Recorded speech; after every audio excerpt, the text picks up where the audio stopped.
So I would like to welcome you to this capacity building training on loss and damage today.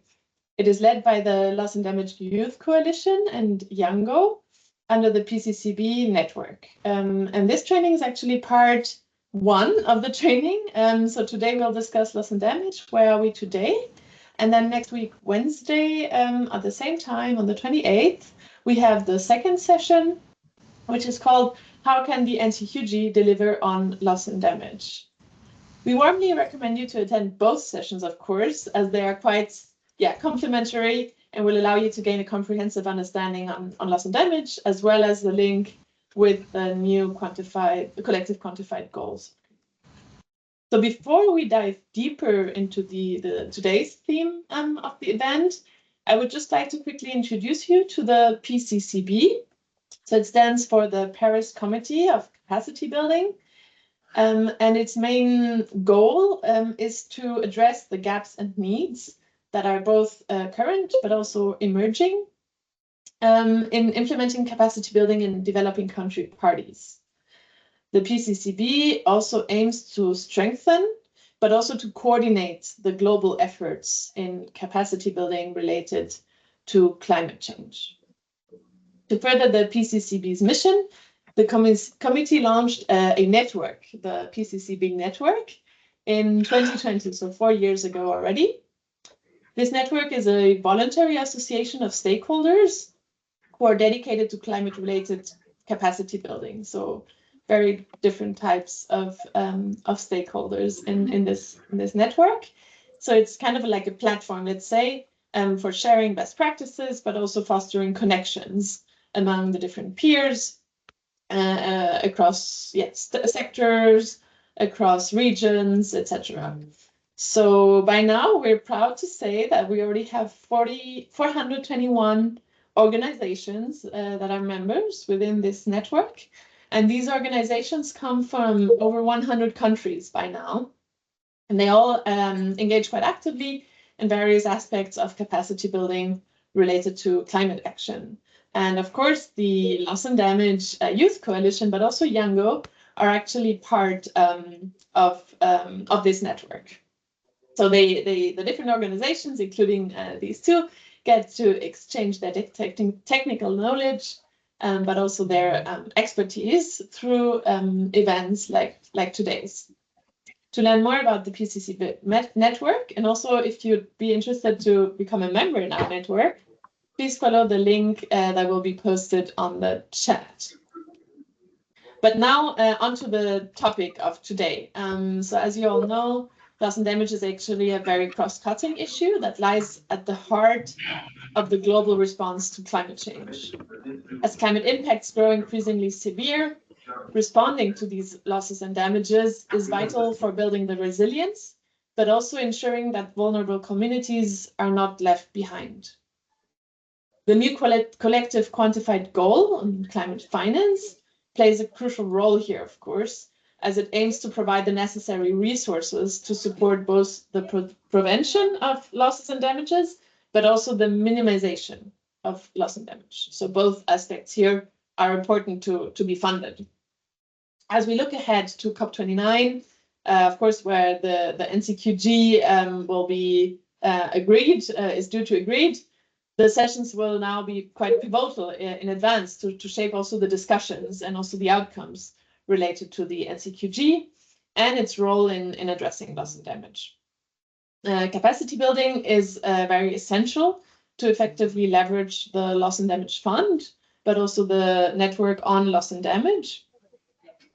And so that's why, we're trying to contribute to strengthening the capacity with the goal to ensure that these mechanisms, so both the fund to addressing loss and damage, but also the Santiago network, are utilized to their full potential. And the idea is, of course, also that they empower communities to implement proactive measures to avert, but also to minimize loss and damage. I'm excited to hear today from our distinguished speakers, experts, and practitioners who will all share the invaluable insights on loss and damage and the relevant institutional policies and agreements that I mentioned earlier. So yeah, I think on behalf of the PCCB, I would like really to thank the Loss and Damage Youth Coalition, but also Youngo for collaborating on this event. And I would like to thank, of course, also to already now our panelists and our audience in advance for taking this time for this precious exchange today. So now over to Alokita Shah to introduce the session. Thank you so much. Thank you so much for joining the session and also talking about PCCB and how they are adding to the capacity building sessions related to climate aspects. So I'm Alokita. I'm the contact point for Yango as constituency of UNFCCC. And we work on various levels related to advocacy in thematic areas. Loss and damage is one among them. Apart from that, we have various other working groups related to adaptation, mitigation, etc. So if some of you are interested in joining, I can share the link after the session, and you are more than welcome to be an active member of the Yango. So before starting about the general introduction of loss and damage, I would also like to invite Eva to introduce herself and also talk a little about Loss and Damage Youth Coalition.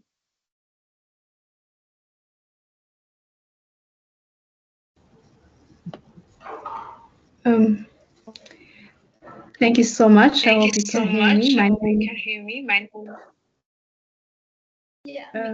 Is Eva. My name is Eva, and I'm part of the Loss and Damage Youth Coalition, which is an international network of young people from the Global South and North advocating for ambitious action on loss and damage issues.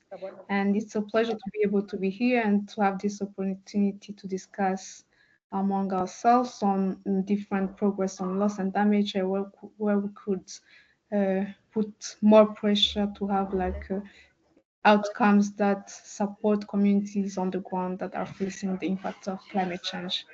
I will not take long, and I'll give back to Lokita to start us off with the presentation on loss and damage. Thank you. Welcome, everyone. So in today's presentation, I will mainly be giving a general introduction of loss and damage and what actually we mean by loss and damage when it comes to talking about it. But before proceeding on to why are we talking about loss and damage and what it actually means, we should have a fair understanding of from where this talk about loss and damage started and why do we at all needed an element to talk about the loss and damage. As we all are aware that climate change is here and it is leading to a very different continents.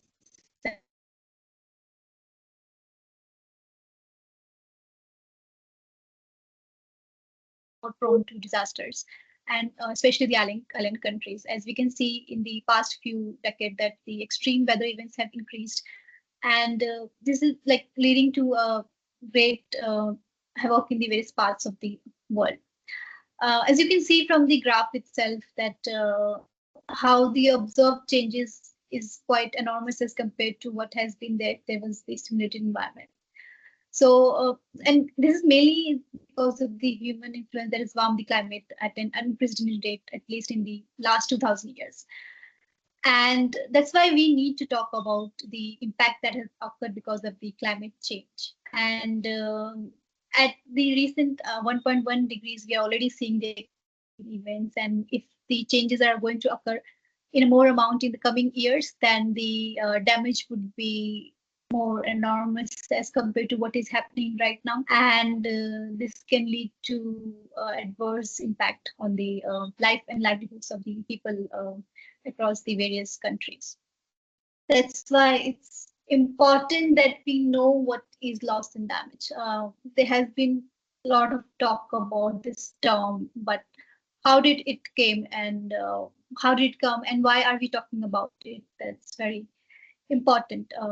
In the early years, there was a lot of talk about mitigation and adaptation. Mitigation has been refers to the causes of climate change, like, and how can we mitigate it, like reducing the greenhouse gas emissions. And while we talk about adaptation, it addresses its impact, like building sea walls to prevent, basically adapting to the changing environment. But since now a lot of things have changed and it's already impacting the environment, that's why it becomes very important to talk about loss and damage. So loss and damage, when we're talking about loss and damage, it refers to the negative effects of climate change that occur despite mitigation adaptation. We are already talking about mitigation adaptation, but in spite of this, there have been losses. There have been loss of livelihoods, economic losses, and non-economic losses that has already been occurring. So, in order to prevent that, in order to cope up with that, it's very important that we talk about how to deal with the loss and damage.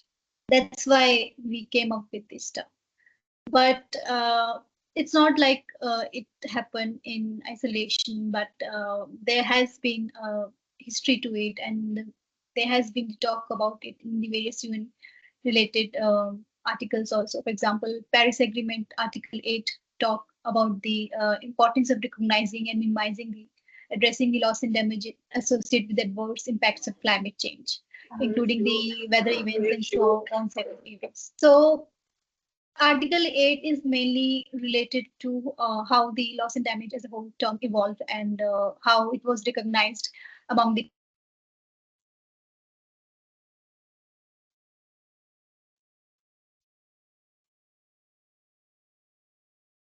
Alokita, sorry, you're back on mute. Are you still with us?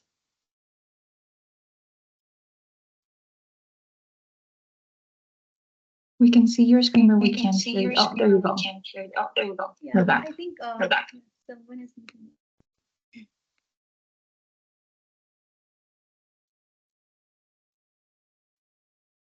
Yeah, sorry for that interruption.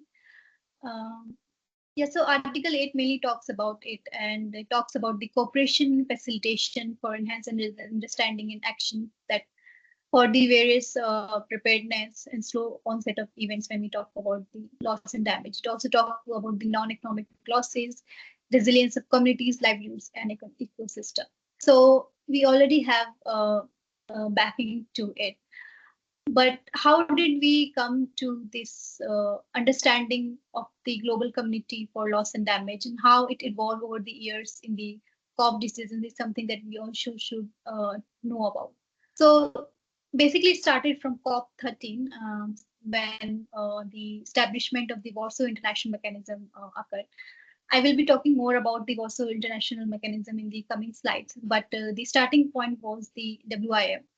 And from there, in COP19, it took around 6 years for the development and initial working of the plan for the WIM.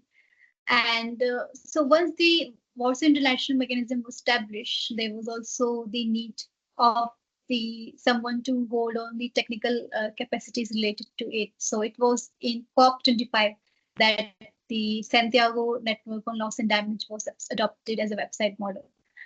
Again, this is again another mechanism which I will be discussing in the coming slides, so just hold on to that. But a more detailed understanding of the functions of the SNLD was through the Glasgow dialogue, which happened in the COP26.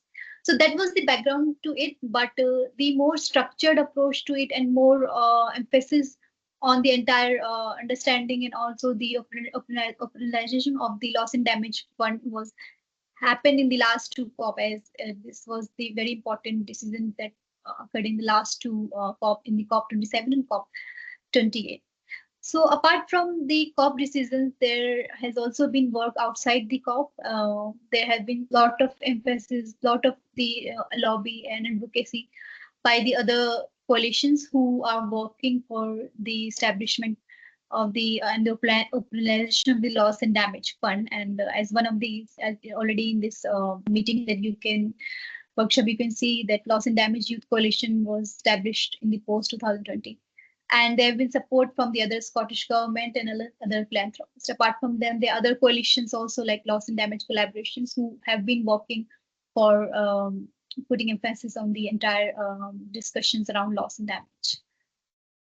But now, just giving you a more detailed understanding of what Warsaw International Mechanism for Loss and Damage is and how it has been working for this theme.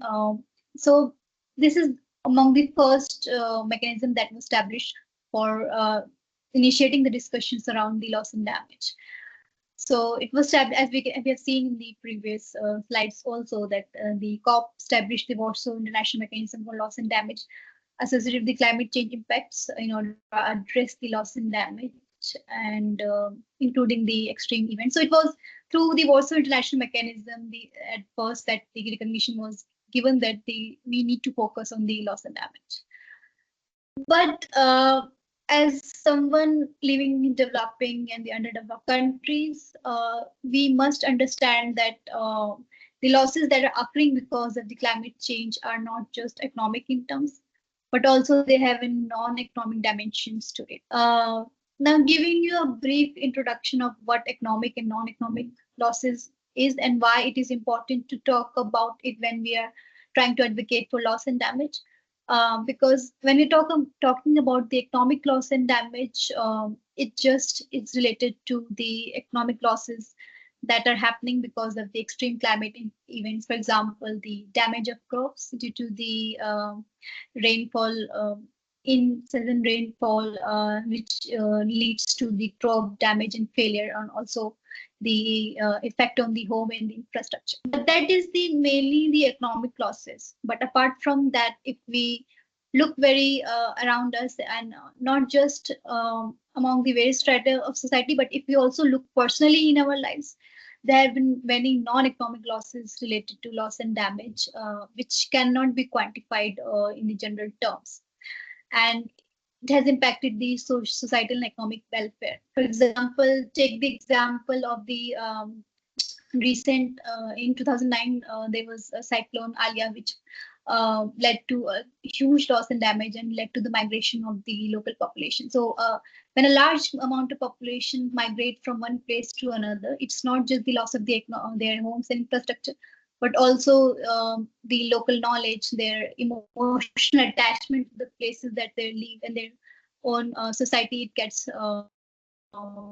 washed away with floods and other damages that are occurring. So it's very important that when we are advocating, it should be not just measured on the quantified, but also the something that cannot be measured should also be taken into consideration when we are talking about the loss and damage. So, so now just after giving you a brief introduction of what loss and damage is, I would like to know from the audience here, what does loss and damage mean for you? Yeah, so you can go to the menti.com and vote for this question, as in what is loss and damage for you? We've already started getting the answers. Climate, death, livelihoods, destruction of livelihood, adverse impacts, destruction of homes.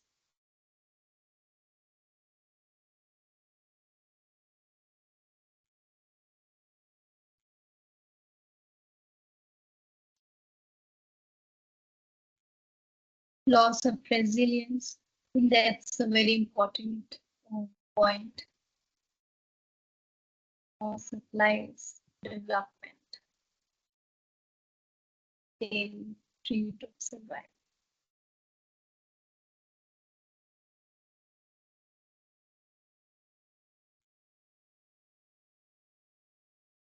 Thank you for answering, everyone. You can still continue answering. I will just move on to the next. Yeah, so many of your answers are actually giving a hint about already how it can be divided into economic and non-economic losses, because when we talk about resilience, it's not just the resilience related to the infrastructure, but also the mental health, the emotional health that is attached with the life that we are living.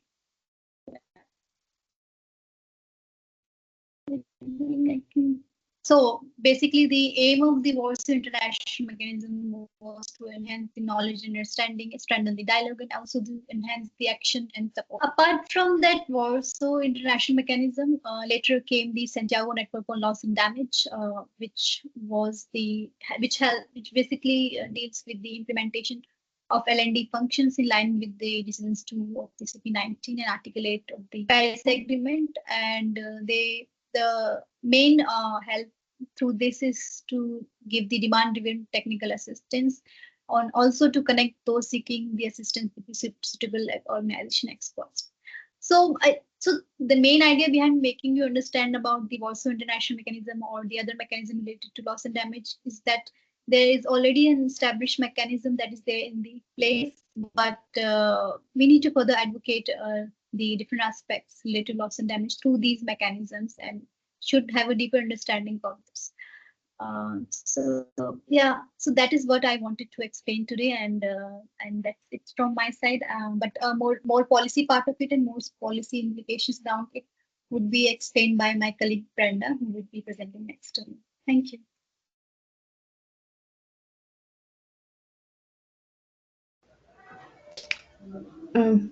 Thank you so much, Alokida, for giving us a background on different COP decision and what loss and damage means in our lives.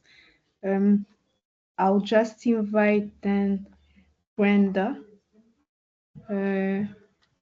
If you can hear us, please do take the floor. And she'll also explain on the different decision around the loss and damage fund, which was agreed at COP28 and the Santiago network. Thank you, Eva. Thank you so much, Eva. Hi, everyone. And because my bandwidth is really not stable, allow me to turn off my camera. I just wanted to say hi to everyone. I think, Eva, if you can share the screen. So thank you so much, Arikita, for providing a very good background on what loss and damage is all about, and actually the progress that has been made over the years on like loss and damage negotiations are in the UNFCCC process. So just to add to what, next slide. Yes. So the WIM, which is the One Soil International Mechanism, as Arigita already said, was actually established at COP19 in 2013, which is like the main vehicle in the UNFCCC process to be able to address loss and damage associated with climate change impacts in developing countries, particularly those that are vulnerable to the adverse effects of climate change. In a comprehensive and integrated as well as a coherent manner. So the WIM is actually there to like promote the implementation of approaches that are there to address loss and damage associated with these adverse impacts of climate change. And some of its functions include enhancing knowledge and understanding of comprehensive risk management approaches, to also be able to strengthening dialogue, coordination, coherence, as well as synergies among relevant stakeholders, as well as to just like enhance action and support, which actually includes finance, technology, and capacity building. So after coming up with after the WIM was developed or was established, the executive committee, which is simply known as the EXCOM, was actually established at COP19 as well. And it's actually mandated to guide the implementations of the functions of the WIM, as I've already said, the functions of the WIM. So the EXCOM actually meets twice a year, and so what, like the whole process, how the whole process goes, like it's like the UNFCCC parties actually gave mandate to the EXCOM, to the EXCOM, of which the EXCOM ended up establishing expert groups. So there are like 5 expert groups that do the work, and then the expert groups actually provide recommendations to the EXCOM, and the EXCOM, looking at the recommendations that have been provided by the expert groups, they actually write a report, or like they develop a report and be able to report back to UNFCCC. So that's why you find that, okay, there are like issues to do like on the agenda or like adoption of the WIM report. This is how the process goes like. So with the Paris Agreement, which is like an international agreement that we have, Article 8, as already Arigita already said, it's like it anchor loss and damage in the Paris Agreement and was adopted at COP21. and it has like different areas of cooperation and facilitation to be able to enhance understanding, action, as well as support. So it was the so now the agreement was to have like a periodic review of like the WIM, the work that they are doing and how they're doing that. So the first review, I mean the second review was done in 2019 and during COP25, and that was, I think that was the origin of the Santiago network of loss and damage, which is there to provide like technical assistance. So now that we have the technical assistance as well, we also need the funds to be able to address all the adverse impacts of like loss and damage of climate change, which is where the fund for responding to loss and damage is coming in. So to start with the Santiago network, during COP25 in Madrid, Spain, actually, so parties agreed to have like a Santiago network as part of the WIM, and the function of it is to categorize technical assistance of relevant organizations to implement pertinent approaches for like developing countries that are particularly vulnerable to the adverse impacts of climate change. So COP26 and COP27 focused on establishment and the operationalization of the Santiago network. And last year at SB 58 in June, the focus was to recommend a host for the network from the proponents who applied. And that time we had the Caribbean Development Bank, as well as the UNDR and UNOPS. So COP28, I just saw the selection of UNDR and UNOPS as the host of the Santiago network for 5 years, with a 5-year renewal period based on like their performance. And the MOU was also signed, I think was also signed between the COP and CMA and the host. And the good thing, and also it also led to the establishment of the advisory board for the Santiago network. And the good part of it is the fact that we have representatives from constituency observers like Yango Women and Gender Constituency, as well as the Indigenous Peoples Constituency. So the Santiago network in 2024 is actually set to like hold 2 meetings to consider various operational issues such as the guidelines managing conflict of interest, rules of procedure, a 5-year budget, and guidelines on the designation of organizations, bodies, networks, and experts as members of SNLD, of which in short we just call them OBNEs.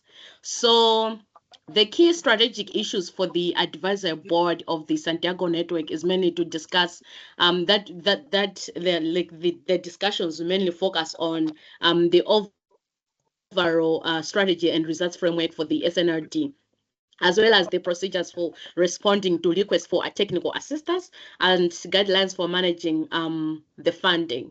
And also the advisory board will also discuss how the SNLD, I haven't gone to the next slide. We'll also discuss how the SNLD will input into the upcoming high-level dialogue, which is scheduled to be launched at COP29 in Baku. Okay, can I ask everyone to unmute, please? Because I feel distracted with that. So that's it for the Santiago network. And then now we have the fund for responding to loss and damage, of which the name has just been adopted in the second board meeting. So the COP27 established a new funding arrangement for assisting countries particularly vulnerable to climate change adverse impacts. And then COP and CMA also established a fund for responding to loss and damage, whose mandate is to address loss and damage and assist developing countries that are particularly vulnerable to the adverse impacts of climate change. So last year, after the the establishment of the fund, COP27 decisions also mandated that a transitional committee should be established, who were going to look into the operationalization of the new funding arrangements as well as the fund. So the recommendations that the transitional committee actually made were actually considered and adopted by COP28 and CMA5 in Dubai last year. So right now,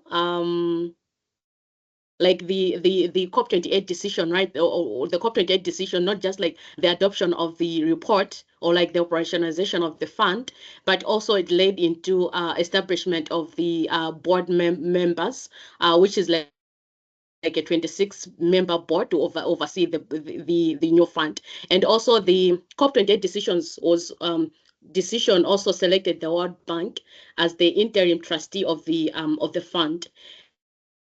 And it also selected the World Bank as the but the agreement with the World Bank is like contingent to host the fund and also approval from the from the board of the fund, and making sure that necessary conditions have to be met. So the World Bank on 10th of June this year, they have actually formally expressed its willingness to host the secretariat of the fund, and also the board is actually going to be hosted by the Philippines from among the countries that were selected. So this year, the plan was to have the board meet for 4 times, and they've already met twice, and they're meeting again in September, and the 4th meeting is going to happen in December. Next slide. So that's it for like just like an overview of loss and damage under the UNFCCC process. So the next slide. So the next slide is just like giving a summary of loss and damage milestones over the years, what has transpired, what happened, and all of that. So this was just like to help us get to appreciate and understand what's happening, as well as what's going to happen in 2024 at COP29, which is going to be the third review of the WIM. Next slide. So I think next slide is the reason why we are here today, to say as young people, where do we stand? In as much as there's the Santiago network is there, I mean, we have the fund right now operationalized, but where do we stand as young people? I think that's the whole essence of like why we are here today and why we are having this webinar. So considering that as young people, like the picture that I don't think you can be able to see the picture very well, but it's actually just looking at some of the events, loss and damages that we've encountered this year alone, between January after COP28 to July 2024. We haven't even finished the year. And just last week, we heard that about Chad actually lost about like 54 lives because of the terrestrial rains that happened. And we also heard about the landslide situation that happened in Ethiopia as well, of which like a lot of lives have also been lost. And then we still haven't gotten to the extent where we can say, okay, we have the money right now and we can actually start using the money. And at the same time also, how many people really out there understand what loss and damage is all about? When you go into communities, those communities who are like in the front lines of like loss and damage, who are like suffering the most, do they even understand all the technical jargons that we're using right now? Because for them, what they're looking at is the help that they need, and not just like the rules and procedures that are happening. Like they don't care about all the procedures and all that that's happening. But then as young people who are actually in the front lines, who are actually working in those vulnerable communities, how do we come in? How do we ensure that those people out there, they can actually understand what's happening? Because people don't understand what loss and damage is. They don't understand when we say adaptation. What they're looking at is like the disaster has hit, and then have they been helped? And at the same time also, like already the global south, we have so many issues when it comes to representations in this in these platforms. And then how do we ensure that when we go back, our countries are able to understand? Because even the government representation is very minimal. We can't even start talking about youth representation in those negotiations. And when we go to COP, you find that a lot of young people attend as observers, and they really don't have the privilege to be able to like follow through the what's happening through in the negotiations. And then it's not just about attending SBs as well as attending COP. There's so many meetings that are happening in between. We're talking about WIM,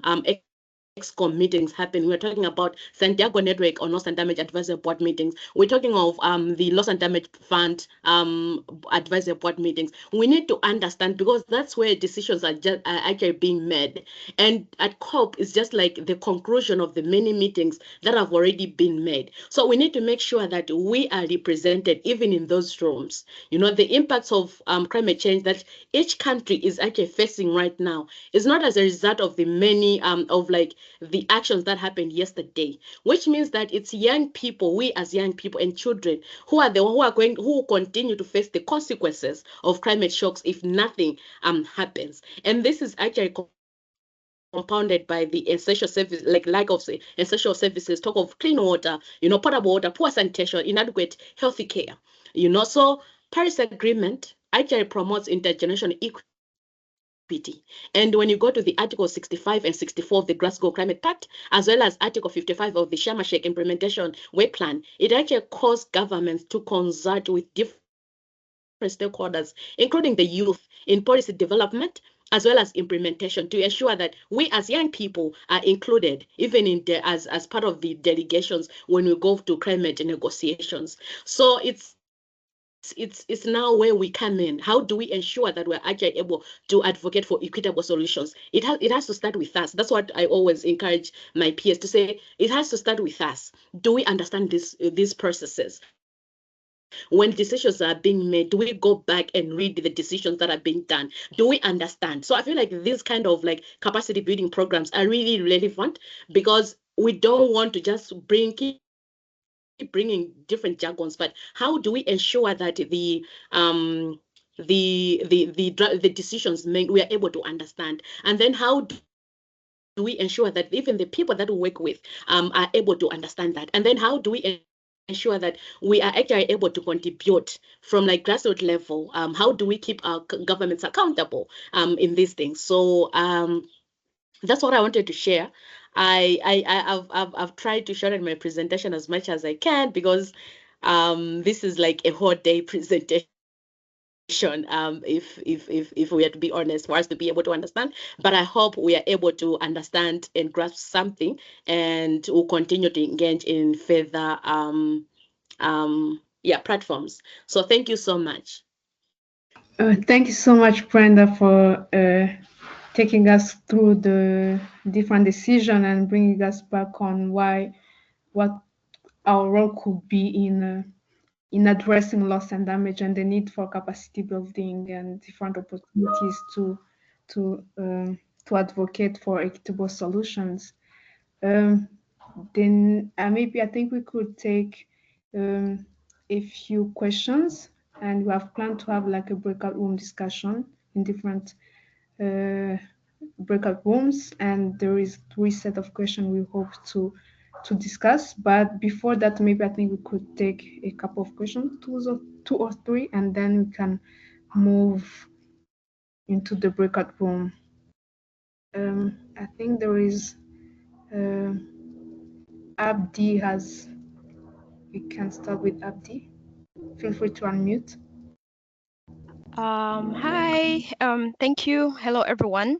Thank you, Alokita, for providing a great overview on loss and damage.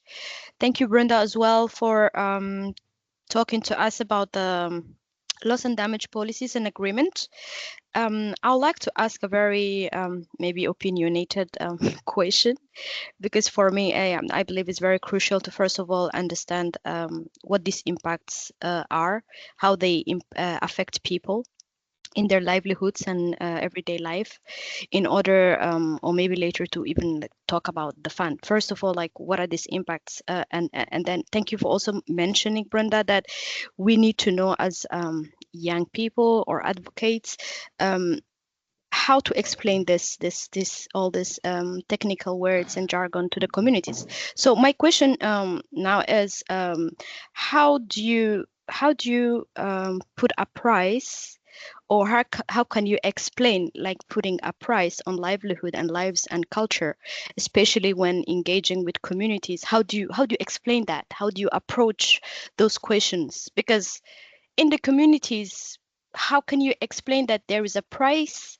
on whatever they lost culturally, life from a perspective of livelihood, or even the lives of people that they love that they have lost? How do you put that in a price? Thank you. And this question is addressed to everyone. So yeah, thanks. Yeah, I think that's a very important question, and that is something that we also have been thinking aloud in the various meetings and various conversations that are happening around the loss and damage. So one is like we have already talked about that when we are talking about the economic losses that can be quantified, but other losses, like you're saying, cultural loss, it can't be quantified, and they can no price can be put on it. But I believe the way it could be explained to the people is form in the form of the stories or the emotions attached to it, or in the form of the case studies that we can bring from our communities. And similarly, the way to make it understand to the communities is also in the form of the fables and the stories, and to make them understand this language through the mainly in the other forms, not in the quantifying term, but mainly in the form of the stories can be that could be easily understood by the local communities themselves, and that can't be quantified, like we already said. That's why we have given a term to this that which is called non-economic losses.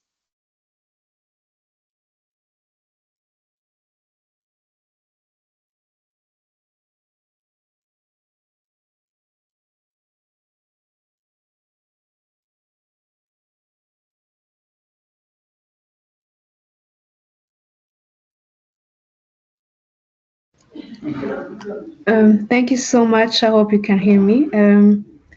Thanks. I think we can take two more questions. If you can be short and to the point, and then we can move to the breakout room. So we'll take two questions, and then we'll have time to answer them, and then go into the breakout rooms. I think there is Renuka. Can have Renuka, and then Mumbai. Thank you very much. I would like to answer the question here and then put my comment as well. Thank you. And it is a very good question. And what I believe that there are plenty of now indicators that show, biodiversity loss, agriculture loss, and so on. And the common currency is carbon at the moment, where we can apply these carbon calculations for many areas or activities and processes that we do in life. And that can be a non-financial way of establishing, and then also connecting it with finance, because carbon is now also monetary, connected with monetary funds. And so we can include those indicators in our assessment of loss and damage.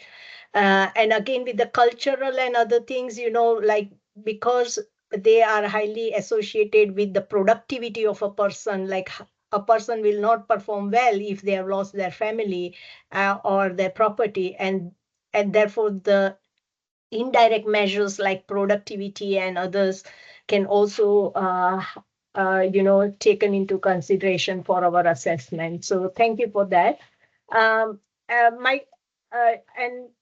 Also thank you for all the presenters, because they have done their job very well. So excellent presentations. So I highly appreciate that too.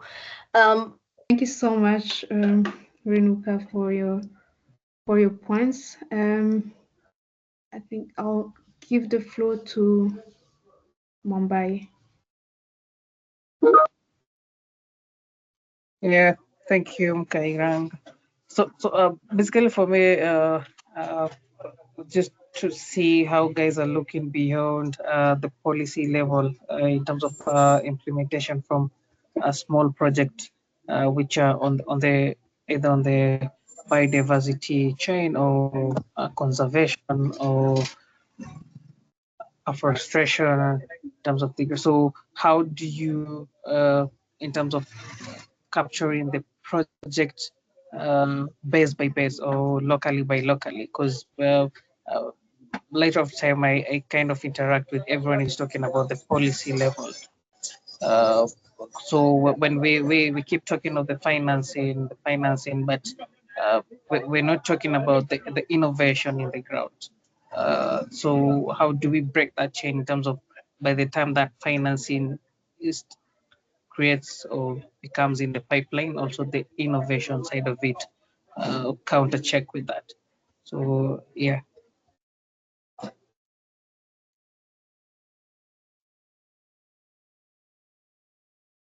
Thank you so much. Open the floor to anyone who wants to answer on the question. All right, I can come in. So, sorry, I didn't get the question very well, but from what I got, I think you're trying to say, how do we prepare ourselves, right? Or how do we ensure that the funding, like, there's like a proper pipeline? Is it for like the funding disbursement or something like that? So from what I've like from the decisions that we have so far, first. Okay, all right. So from the discussions or like from the decisions, first of all, each country is supposed to have a loss and damage contact point. So this loss and damage contact point is going to be like a liaison, somebody who's going to make sure like somebody like someone from that particular country who understand their country better, and someone who can coordinate at country level. For example, if you're going to be applying for like technical assistance, for example, or when we start applying for like for funds, how do we ensure that there's inclusivity? And then the whole essence of like the fund for responding to loss and damage is we are trying like the advocacy around it is so that we don't create another GCF type of funding, something which is very complex, something which is not easily accessible for like community-based organizations, because the process or the eligibility alone is very complex and it's not really that inclusive, especially for like grassroots level organizations that are actually working on ground. You find that a lot of organizations who have access to GCF, really they don't have that a good track record whom you can actually say they are actually doing this on ground, and you end up leaving organizations that really need the funding. And at the same time also right now, I think like during the second board meeting there were issues to do with like active observer participation. I think we really need to take advantage of like the decisions that are being made or the policies that are being developed, and then we see how, if once we know like how do observers really engaging, how do we take advantage of that? And then at the same time also, if we are to make submissions, for example, there are like submissions to do with NCQG right now, which we are also looking at like loss and damage as a sub goal for like quantified corrective goal. How do we ensure like let's make use of those like opportunities to like raise our voices, and then also how do we engage our governments as well to make sure that when it comes at national level, how do they they also make sure that there's that inclusivity? I think that's what I can say. Thank you so much, Brenda. I think we're short in time. Maybe I can ask if you can support us in moving us into the breakout room and use the remaining moment to have more discussion. We had hoped to use the breakout room session to discuss about what could be the strategies and opportunity for youth to influence policy on loss and damage at the local and the national level, and to hear about your thoughts on the road to COP29. What would be the ideal outcome for loss and damage, and what will be the capacity building gaps and needs when it comes to loss and damage. I've shared in the chat the link to the jump board. Please do feel free to go in and add your thoughts on those questions. Thank you so much for joining us today. Do feel free to continue to populate the jump board in your free time. We'd love to hear your points on those discussions. And thank you so much for joining us today, and we'll be having the next next session on Wednesday 28th, focusing on the new collective quantified goal.